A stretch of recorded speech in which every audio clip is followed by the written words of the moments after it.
In the fall of 1983, a new Idea Uni-System power unit sat on a gravel lot outside a farm auction house in northwestern Ohio with a bid number wired to its steering column.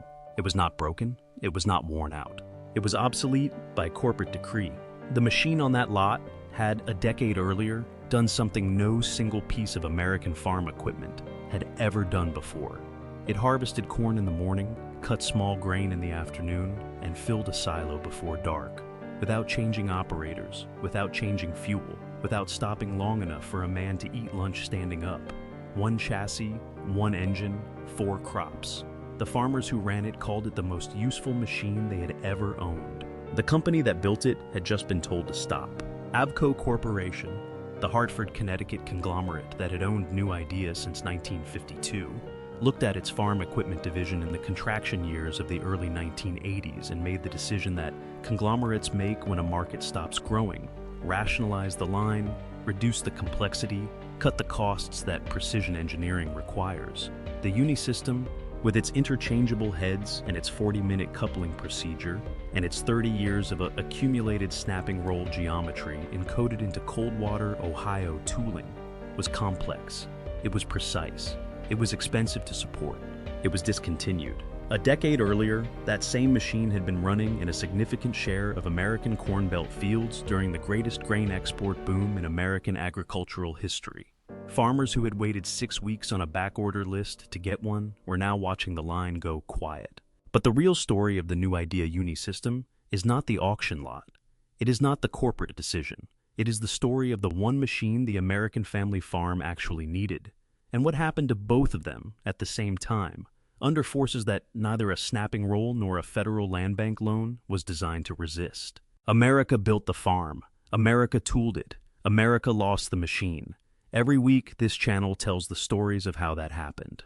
One American equipment company at a time. Subscribe if you want to keep hearing them. This story begins not in a boardroom, but in a small Ohio town in 1899, where a group of men looked at what the American Corn Belt farmer actually needed and decided to build it. Mercer County, Ohio, sits in the flat northwestern corner of the state where the glaciers of the last ice age left behind a landscape so level and so fertile that by the 1880s, American agricultural engineers were still designing machines fast enough to harvest what the land could grow. The soil was black and deep, the corn grew tall and heavy, and the farmers who worked it, German and Irish and Swiss immigrant families who had broken the prairie sod a generation earlier, ran their operations on 2 things: the fertility of the ground beneath them and the reliability of the equipment above it. In 1899, a group of Coldwater businessmen incorporated the New Idea Spreader Company. The founding product was not glamorous. It was a manure spreader, a horse-drawn box fitted with a mechanical beater mechanism that broadcast barnyard waste across a field at a rate and consistency that hand labor could not approach. The logic was simple, and the market was real. The American Midwest ran on corn. Corn ran on soil fertility. Soil fertility, in the farming practice of 1899, ran on livestock manure applied correctly and consistently across every acre, every season. A farmer who applied his manure unevenly grew his corn unevenly. A farmer who applied it with a New Idea spreader grew it right. The company grew accordingly. By 1910, industry records suggest New Idea was producing several thousand spreader units annually from its Coldwater facility, moving equipment through a dealer network that followed the Erie Railroad and the Illinois Central lines deep into Indiana, Illinois, and western Ohio. The Thomas Register of American Manufacturers, the industrial directory that listed every American machinery maker by category and city, carried New Idea in its farm implement section by the early years of the new century. The listing was modest. The company behind it was not standing still. The defining turn came in the 1920s. The gasoline tractor was displacing the draft horse across the American Corn Belt, and with it came a mechanical development that would redefine what every implement manufacturer in the country had to build. The power takeoff shaft, PTO, was a rotating shaft extending from the rear of a tractor that transferred engine power directly to an attached implement. It was the connection that turned a tractor from a pulling machine into a universal power source. A PTO-driven corn picker did not need its own engine. A PTO-driven hay mower did not need a horse. The tractor supplied the power. The implement did the work. For a farm equipment company, PTO compatibility was not a feature. It was the price of staying in the market. New Idea moved faster than most. Their engineering staff in Coldwater redesigned the product line for PTO compatibility, while competing manufacturers were still debating whether the horse would come back. It would not. New Idea knew it. And when they introduced their PTO-driven corn picker in the late 1920s, a machine that could strip ears from standing corn stalks and elevate them into a trailing wagon at a pace no hand harvest crew could match, they entered the product category that would define the company for the next 50 years. The corn picker's reception in the American trade press was specific and earned. A review and implement and tractor, the industry publication read by every farm equipment dealer from Ohio to Kansas, noted the machine's performance in wet ear conditions. The precise harvesting situation in which competing pickers jammed, mishusked, or broke down before noon on a heavy yield day. Wet ears, wrapped in husks that clung rather than stripped, were the mechanical test that separated a corn picker built to a standard from one built to a price. New Idea's husking bed, the roller mechanism that stripped husk from ear after the snapping rolls had pulled the stalk through, performed in wet conditions because the Coldwater engineers had designed it for wet conditions. Northwestern Ohio was not a dry harvest state. The engineers knew the ground their customers farmed. By the early 1930s, New Idea employed several hundred workers in Coldwater and had established itself as one of the reliable mid-tier names in American Corn Belt equipment. Not the largest, not the most advertised, but among the most trusted by the farmers and dealers who had run the equipment through a bad harvest and watched it hold. The company's peak employment would eventually reach approximately 1,800 workers at the Coldwater facility during the Uni-System years. At the close of American production, that number would be a fraction of its former self. But in the 1930s, the company was building towards something none of its founders had yet imagined. A single machine that would attempt to do everything the American Corn Belt farmer needed done in one harvest season on one tank of fuel with one man in the seat. That machine was still 30 years away, but the engineering culture that would produce it, precise, practical, built for the specific conditions of the American Midwest, rather than the generalized specifications of a corporate product catalog, was already forming in Coldwater, Ohio, one corn picker at a time. The concept arrived in Coldwater sometime in the early 1960s, and its logic was so straightforward that the only question was why no American farm equipment manufacturer had built it before. The American Family Farm of 1962 was not a single-crop operation. A working Corn Belt farm of 400 to 600 acres raised corn. It raised soybeans or small grain, wheat, oats, or barley in rotation. It cut hay for livestock feed. It filled silos with chopped forage, silage, the fermented high-moisture crop material that fed dairy and beef cattle through the Ohio and Indiana winters when pasture was gone, and dried hay alone was not enough. 4 crops, 4 separate harvest operations, 4 separate machines, a corn picker, a small grain combine, a hay mower and conditioner, a forage harvester, a machine that chopped standing corn or grass crops into short lengths and blew the material into a trailing wagon for silo filling. 4 capital purchases, 4 sets of replacement parts, 4 dealer relationships, 4 breakdowns, each of which could cost a farmer his harvest window on that crop, in that week, in that season. On a 500-acre Midwest operation, that equipment inventory represented $22,000 to $28,000 in early 1960s dollars, roughly $220,000 to $280,000 in today's money, most of it sitting idle in a machine shed for 10 months of every year while it depreciated, rusted, and waited for its 2-week window of usefulness to arrive. New Idea's engineering team in Coldwater looked at that inventory problem and proposed a different architecture entirely. A single self-propelled power unit, a chassis carrying its own engine, its own transmission, its own operator platform and hydraulic systems, onto which different harvesting heads could be mounted, mechanically coupled and driven into operation.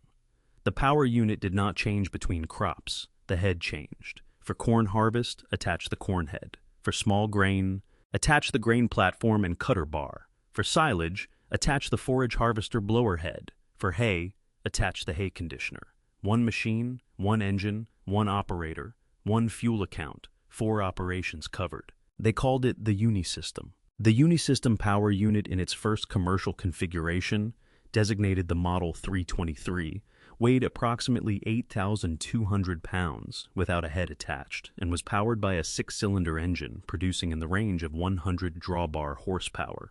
Drawbar horsepower is the actual pulling and driving power delivered to a working load through the machine's mechanical output, as distinct from the advertised engine horsepower measured under no load on a test stand. The distinction mattered enormously in a wet October cornfield, where a machine that claimed 120 horsepower on a spec sheet and delivered 85 at the snapping rolls was a machine that left corn standing.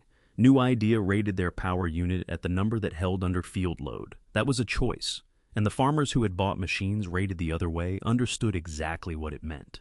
At its commercial introduction in the mid-1960s, the Uni-System package, power unit plus corn head, carried an American list price in the range of $12,000 to $14,000 in period dollars, equivalent to roughly $115,000 to $135,000 today, against the $22,000 to $28,000 cost of buying 4 dedicated machines with equivalent individual capacity. The Uni-System was not an inexpensive purchase. It was a cheaper system, and it was one payment, one dealer, one parts relationship, one machine to service before the season opened, and one machine to put away when the season closed. The specific component that determined whether the Uni-System would succeed or fail in American Corn Belt conditions was the corn head's snapping rolls. Snapping rolls are the counter-rotating steel cylinders at the throat of a corn harvesting head that grab the standing corn stalk, pull it forcefully downward through a narrow gap, and strip the ear free from the stalk as the stalk passes through. The ear, too large to follow the stalk through the gap, breaks free and is elevated into the machine. The stalk drops to the ground.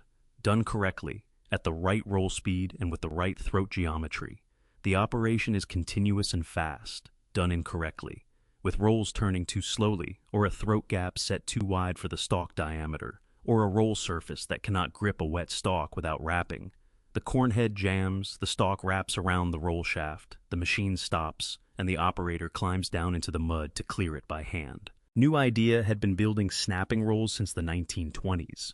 40 years of accumulated engineering knowledge lived in the geometry of those rolls, in the surface treatment of the steel, in the speed ratios that the cold water engineers had worked out through decades of field testing, in the specific wet harvest conditions of northwestern Ohio. That knowledge was not written in a product specification that a competitor could copy from a patent filing. It was encoded in the tooling, in the fixture settings, in the assembly sequences that the cold water workers had built into their hands over careers that spanned multiple generations of equipment. When Implement and Tractor reviewed the Uni-System corn head in the mid-1960s, the assessment that mattered most to American Corn Belt dealers was not the machine's list price or its horsepower rating. It was the observation that the head-to-power unit coupling, the mechanical interface that had to be precise enough to transfer full engine torque to the head without slipping, and simple enough to be completed in a farm lane without a dealer's service truck, worked. 40 minutes, 2 people, standard hand tools. The coupling locked positive, transferred power cleanly, and held its geometry through a full harvest day of vibration and load. That was the moat. Not the concept of interchangeable heads. The concept could be sketched on a napkin, and any engineer in the country could understand it. The moat was the snapping roll knowledge that lived in cold water, and the coupling precision that the cold water manufacturing process had achieved, and the field performance in wet Ohio corn that competing manufacturers had not yet matched at any price point in the American market. By the late 1960s, the USDA Cooperative Extension Service, the federal network of county agricultural agents who advised American farmers on equipment selection and agronomic practice, was including the Uni-System in its equipment efficiency recommendations for diversified grain and forage operations in the 300 to 800 acre range. That range described the majority of commercial family farms in the American Corn Belt. When an Ohio or Indiana county agent told a farmer that the Uni-System made economic sense for his operation, it carried the weight of a federal institution that had no financial interest in the answer. The recommendation was structural. The machine earned it. The nameplate on the Uni-System power unit read, New Idea, Coldwater, Ohio. In the American Corn Belt of 1968, that was not a city of origin. It was a harvest guarantee. The American grain boom arrived like a weather system that no one had forecast and everyone needed.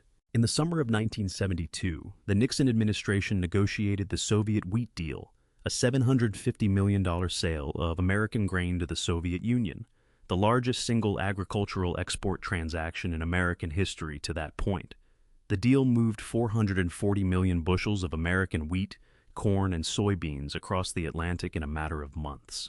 American commodity prices responded immediately. Corn that had traded at $1.08 per bushel in the spring of 1972 was trading above $2.50 by the end of 1973. Soybean prices doubled, wheat prices tripled.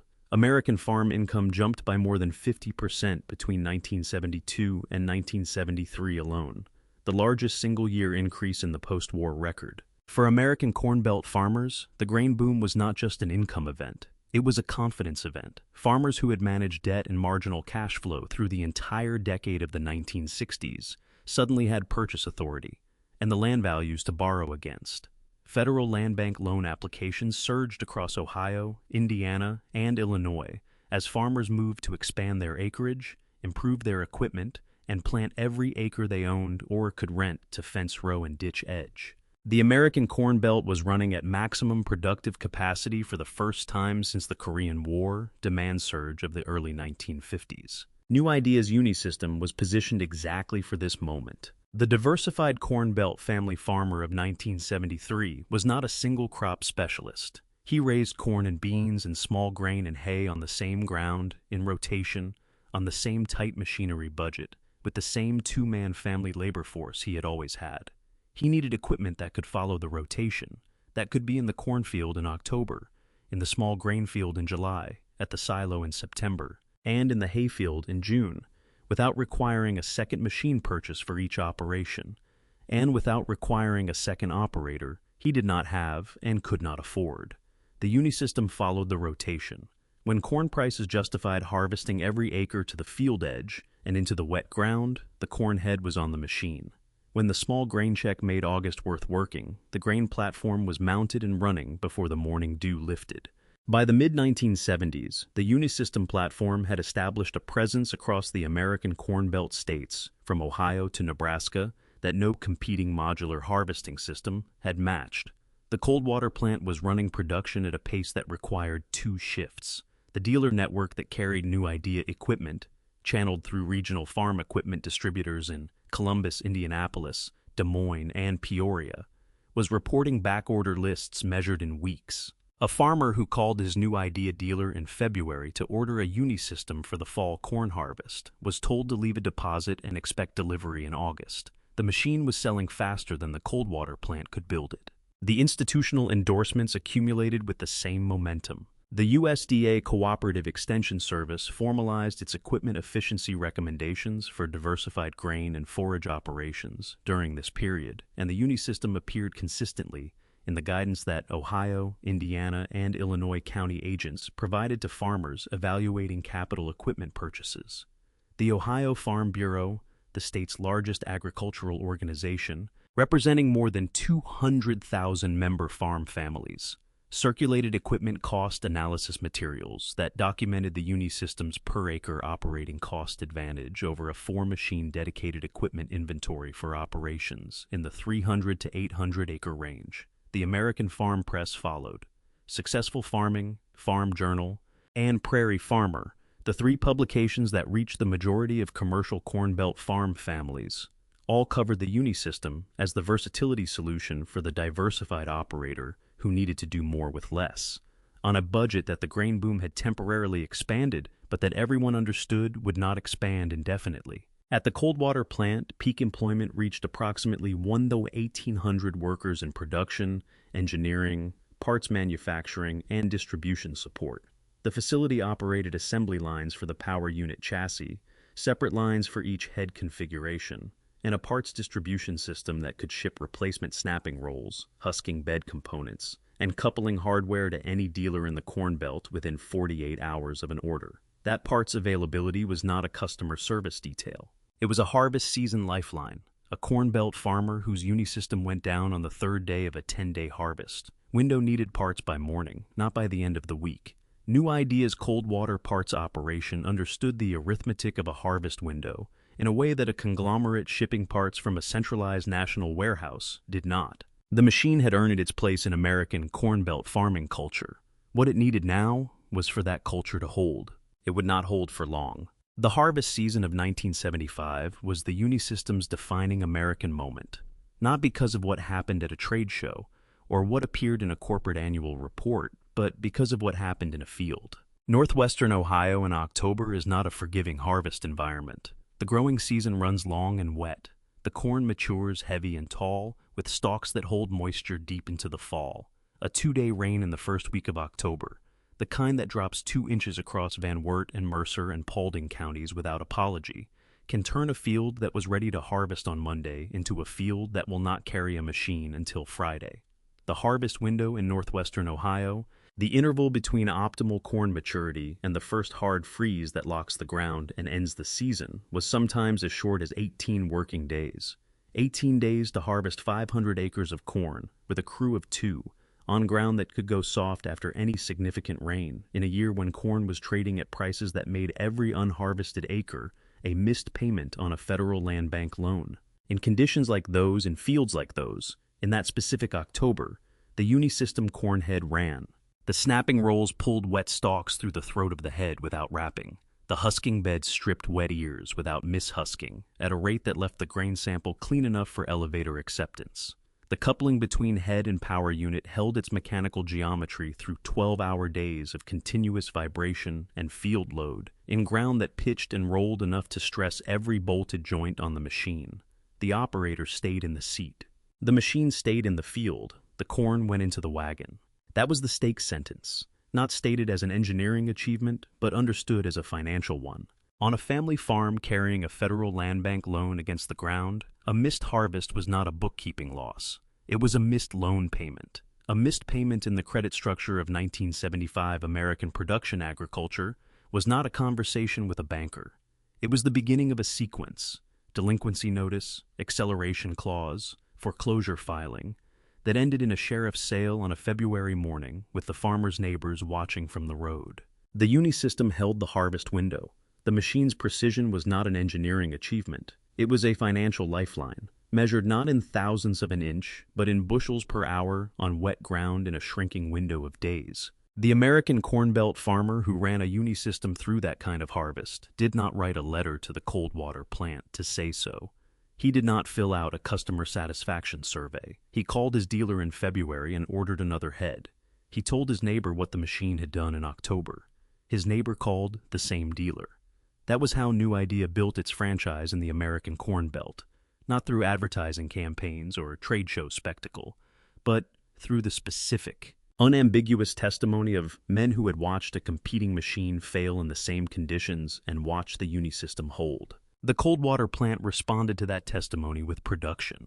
The factory floor at peak operation was a working demonstration of what a mid-sized American manufacturing facility could do when it was running at the limit of its capacity for a product the market actually wanted. Power unit chassis moved down the assembly line in sequence. Engine installed, transmission mated, hydraulic circuits plumbed, operator platform fitted, coupling receiver machine to final tolerance. On adjacent lines, corn heads were assembled from snapping rolls and husking bed components that had been manufactured in the same facility to the same dimensional standards by workers who had spent careers learning what field failure looked like and building the tolerance into their assembly work that prevented it. The plant manager who signed a production order for 200 Uni-System units in the spring of 1976 was signing against a backorder list that justified every unit. The dealer in Indianapolis who held 6 units in his yard in August had phone calls from farmers he had not spoken to in 3 years asking whether he had allocation. The machine had become, in the specific and durable way that American farm equipment earns its reputation, the first call a Corn Belt farmer made when he was ready to buy. At peak, the Uni-System platform represented the fullest expression of what New Idea had been building towards since its founding in 1899. A machine designed for the specific conditions of the American Corn Belt, built by workers who understood those conditions, sold through a dealer network that lived in the same counties as the farmers it served, and priced to make economic sense for the family-scale operation that defined American production, agriculture, through the middle decades of the 20th century. The Avco Corporation quarterly report for fiscal year 1976 listed New Idea's farm equipment division as a stable contributor to consolidated earnings. The word stable would do a great deal of work in the years ahead. The American turning point did not arrive with a competitor's machine on a showroom floor. It did not arrive with a trade ruling or a tariff negotiation or a Japanese combine announced at a Chicago farm show. It arrived with a political decision made in Washington, D.C., on a January morning in 1980, and it landed on the American Corn Belt with the specific financial violence of a credit structure that had been built on prices that were no longer there. President Carter's grain embargo against the Soviet Union, imposed in response to the Soviet invasion of Afghanistan in December 1979, removed the American corn and wheat farmers' largest export customer overnight. The Soviet wheat deal of 1972 had opened the market. The embargo of 1980 closed it. American commodity prices, which had sustained the investment confidence of the Corn Belt through the entire decade of the 1970s, began their descent. Corn fell from above $2.50 per bushel toward $2, then lower. Soybean prices followed. The export premium that had made fence row to fence row planting economically rational evaporated. The credit structure that remained was the problem. Through the boom years of the 1970s, American Corn Belt farmers had borrowed against rising land values to expand their operations, purchase equipment, and take on the lease obligations that had extended their planted acreage. Federal Land Bank loans, Production Credit Association operating lines, and commercial bank farm credit had all been extended on the assumption that land values would hold and commodity prices would remain sufficient to service the debt. When commodity prices fell, land values followed. Farms that had been appraised at $2,000 per acre in 1978 were being appraised at $1,200 per acre by 1982. The collateral that had secured the loans was shrinking. The loans remained at full value. The Federal Reserve's interest rate increases of 1979 and 1980, the Volcker shock, imposed to break the inflationary cycle of the late 1970s, drove farm operating loan rates to 18 and then 20% annually. A farmer carrying $400,000 in land debt at 18% interest needed to generate $72,000 per year in interest payments before he bought a single bag of seed or paid a single fuel bill. The arithmetic of American production agriculture stopped working for thousands of Corn Belt operations simultaneously. The Uni-System's customer, the 300 to 800 acre diversified family farm carrying federal land bank debt, stopped buying equipment. It was not a gradual slowdown. Farm equipment sales across the American Corn Belt fell sharply between 1980 and 1982 as farmers who had planned equipment purchases deferred them again, then stopped planning them entirely. New Idea dealer lots that had carried 6-week backorder lists in 1976 were carrying unsold inventory in 1981. The floor plan financing that allowed dealers to stock equipment in advance of the selling season, the credit mechanism by which a dealer borrowed from a manufacturer's finance arm to hold units on his lot until a farmer bought them, became a liability as interest rates rose and units sat. Dealers who had expanded their New Idea inventory through the boom years were now paying 18% on unsold Uni-System units that farmers could not afford to purchase. Some dealers reduced their New Idea orders. Some dropped the line entirely and moved to equipment brands that offered better financing terms or simpler product lines that required less dealer training and less parts inventory to support. The dealer network that New Idea had built across Ohio, Indiana, and Illinois through 30 years of reliable product performance began contracting at exactly the moment the company most needed it to hold. Inside the Coldwater plant, production schedules were revised downward. Workers who had run 2 shifts through the late 1970s moved to 1. The engineering staff that had developed and refined the Uni-System platform through its productive decade continued their work, but the development budget that a growing division commands and the development budget that a contracting division receives are not the same number. The distance between them is the distance between a company that invests in its next product and a company that manages its current one toward the end of its production life. Avco Corporation was watching. Avco had acquired New Idea in 1952, at a time when the post-war conglomerate model, assembling diverse industrial assets under centralized financial management, was the dominant American corporate strategy. Avco's portfolio included aerospace components, defense electronics, consumer finance, and motion picture interests alongside its farm equipment holdings.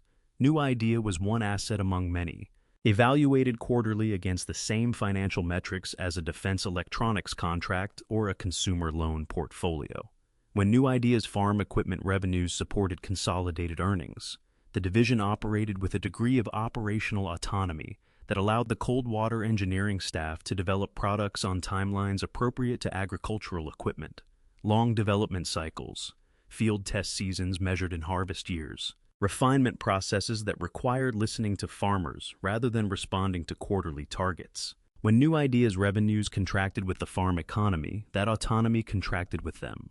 By the early 1980s, Avco's corporate management was evaluating its farm equipment division against a market that was not recovering on any timeline the conglomerate's financial planning models could accommodate. The Uni-System platform, with its interchangeable heads, its specialized parts inventory, its dealer training requirements, and its engineering support costs, represented exactly the kind of complexity that a conglomerate under financial pressure is motivated to eliminate. A simpler product line required less engineering support. Less engineering support meant lower fixed costs. Lower fixed costs improved the division's contribution to consolidated earnings in a down market. The decision came down from Hartford. The Uni-System line would be discontinued. The precise year of the final production decision, whether 1983 or 1985 or in stages across multiple model years, is a detail that Avco's internal records would clarify.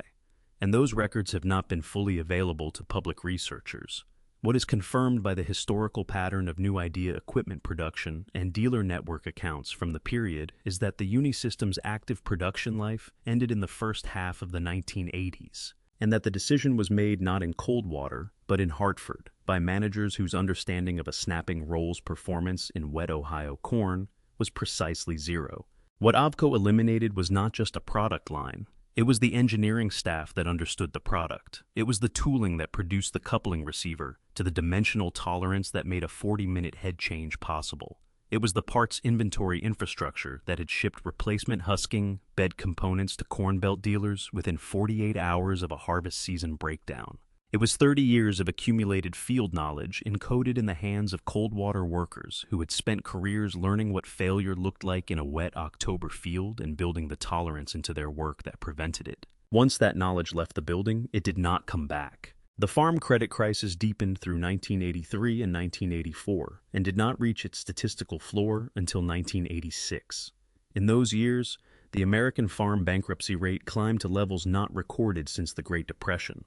The Farm Credit System, the federally chartered network of federal land banks and production credit associations that had financed the expansion of the 1970s, reported loan delinquency rates that threatened the solvency of the system itself. Congress passed the Agricultural Credit Act of 1987 to recapitalize it. By then, thousands of Corn Belt farm operations had already gone through foreclosure, and the equipment those farms had owned, tractors, planters, combines, and Uni-System power units, had moved through farm auction lots across Ohio, Indiana, and Illinois at prices that reflected a market in which buyers were scarce and sellers were not. The farm equipment dealer network collapsed alongside the farms it had served. Independent farm equipment dealerships in Ohio and Indiana that had carried New Idea as a primary line through the 1970s faced the same arithmetic their farmer customers faced: floor plan debt at high interest rates, declining unit sales, and a manufacturer whose product line was being rationalized rather than developed. Dealers who had invested in New Idea parts inventory and technician training found themselves holding assets that a shrinking customer base could not support. Some consolidated with larger regional dealerships, some converted to used equipment only, some closed entirely. The New Idea dealer presence across the American Corn Belt contracted year by year through the first half of the 1980s, reducing the service and parts availability that had been one of the Uni-System's primary competitive advantages in the market. The precision agriculture transition arrived on top of the credit crisis like a second weather system moving through ground already saturated. Through the late 1980s and into the 1990s, microprocessor-based yield monitoring systems began entering American production agriculture. A yield monitor, an in-cab electronic system that measured grain flow through the combine's clean grain elevator and recorded productivity data mapped to GPS field coordinates in real time, gave a farmer information that no previous generation of equipment had provided. Not just how much corn the field produced in total, but which acres produced 180 bushels and which produced 140, and why the difference existed, and what the soil and drainage and input application records suggested about how to close that gap next season. Yield monitoring was not a convenience feature. It was the foundation of precision agriculture, the management approach that treated a 600-acre field not as a uniform production unit, but as a collection of management zones, each requiring its own input rate and its own harvest record. The Uni-System's mechanical architecture could not accommodate this transition.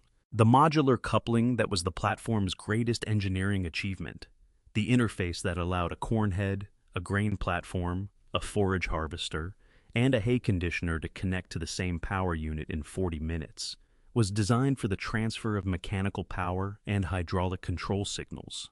It was not designed for the data bus architecture that yield monitoring required. A yield monitor installation on a Uni-System corn head required sensor integration, calibration protocols, and electronic communication between the head and the cab display that the original coupling geometry had never anticipated and could not easily be retrofitted to provide. Each head, in a precision agriculture context, needed its own sensor suite. Each head needed its own calibration record. The modularity that had made one machine do the work of 4 in 1965 made one machine do the work of none in the precision agriculture framework of 1995, because none of the heads could carry the electronics that the new farming practice required. Dedicated single-purpose combines from John Deere and Case IH and Gleaner, machines designed from their structural foundations to integrate yield monitoring, moisture sensing, and GPS guidance as factory-installed systems, did not have a modularity problem because they did not have modularity. They did one thing, they did it with full electronic integration, and they did it at a price point that the surviving large-scale Corn Belt operations, the farms that had absorbed their neighbors' foreclosed acres through the 1980s and grown from 600 acres to 2,000, could justify against the yield data that told them exactly what each acre was worth. The Uni-System had been built for the 400-acre family farm. That farm, by 1990, was either gone or had grown into something the Uni-System was no longer sized to serve. The last Uni-System units left the Coldwater shipping dock in the mid-1980s. The tooling that had held the coupling receiver to its dimensional tolerance went to surplus. The engineering drawings went into storage. The husking bed assembly line went quiet. The workers who had spent careers learning what wet Ohio corn did to a snapping roll at harvest speed dispersed. To other plants, to other trades, to retirement without apprentices to follow them. The dealer network moved to other lines. The farmland stayed. The Uni-System did not. And in the fields of Van Wert County and Mercer County and Paulding County, the corn continued to grow tall and heavy in the black glacial soil. The harvest windows continued to narrow in October, and the machines that ran through them now bore nameplates from Moline and Racine and East Moline, not from Coldwater, Ohio. The guarantee on the nameplate had not expired. The company behind it had simply stopped making it. The new Idea name did not disappear with the Uni-System. AGCO Corporation, the Duluth, Georgia-based agricultural equipment conglomerate, assembled through the acquisition of distressed American and European farm equipment brands beginning in the early 1990s, acquired the new Idea product line as part of its purchase of Deutz Alles in 1990, and subsequently consolidated the brand under its growing portfolio. AGCO preserved the new Idea name on certain product lines, spreaders, planters, and forage equipment, manufacturing them at facilities that were no longer in Coldwater, under engineering programs that were no longer staffed by the men who had built the Uni-System. The name continued. The Coldwater manufacturing culture that had given the name its meaning did not. The Uni-System concept itself, one self-propelled power unit, accepting interchangeable harvesting heads for multiple crop operations, was not resurrected under the new Idea brand. But the modular harvesting idea that new Idea had pioneered in the American Corn Belt in the mid-1960s reappeared 40 years later in the engineering programs of AGCO's European divisions. Fence ideal combine platform and related modular harvesting development work in the 2010s carried the structural logic of the Uni-System, one power platform, reconfigurable for multiple harvest operations, into a precision agriculture framework that the original cold water machine had never been designed to enter. The concept had been right. The timing, the credit structure, and the corporate ownership had conspired to end it before the technology caught up to the idea. In the American secondary market, surviving Uni-System power units have appeared with regularity at Midwest farm equipment auctions, Ritchie Brothers and Iron Planet lots in Ohio, Indiana, and Illinois, where the liquidation of multi-generational farm operations brings equipment to market that has not moved since it was last parked in a machine shed in 1987. Working examples in serviceable mechanical condition have traded in the range of $3,000 to $8,000, depending on configuration and head inventory, prices that reflect the machine's utility to a specific and narrow buyer category rather than any broad market demand. The buyers are not collectors in the decorative sense. They are small acreage diversified operators who recognize, in the Uni-System's economic logic, the same argument the machine made in 1965. One machine, four crops, one parts relationship, and find that argument still valid for an operation that does not require yield mapping and does not run 2,000 acres. The online communities that have kept the Uni-System's history alive are specific and knowledgeable. The Yesterday's Tractors Forum, the primary online gathering place for American vintage farm equipment owners and restorers, carries active threads on Uni-System parts sourcing, head compatibility across model years, coupling maintenance procedures, and the specific snapping roll configurations that perform best in the wet harvest conditions of the Ohio and Indiana Corn Belt. The participants in those threads are not historians. They are farmers and machinists and retired implement dealers who ran the machines or serviced them or sold them, and whose accumulated field knowledge represents the living continuation of the engineering culture that the Coldwater plant once housed and that no corporate archive has fully captured. The American Precision Museum in Windsor, Vermont, the institution that preserves the history of American precision manufacturing, does not hold a Uni-System in its collection. Farm equipment of this kind has no dedicated institutional home in the American museum landscape. The machines that defined a generation of Corn Belt farming practice exist, where they exist at all, in the machine sheds of the farms that ran them, and on the auction lots, where those farms are eventually liquidated. There is no building in Coldwater, Ohio, where a visitor can stand next to a Uni-System power unit and understand what it meant to the farmer who bought it in 1972. The absence of that building is itself a fact about what American industrial culture chooses to preserve and what it allows to disperse. The surprise is not that the Uni-System was discontinued. The surprise is what survived it. In agricultural engineering programs at Ohio State University and Purdue University, the land-grant institutions that trained the agronomists and equipment engineers who staffed the American farm equipment industry through the 20th century, the modular harvesting concept that New Idea developed in Coldwater appears in course materials on harvesting systems design as a foundational example of platform engineering applied to agricultural equipment.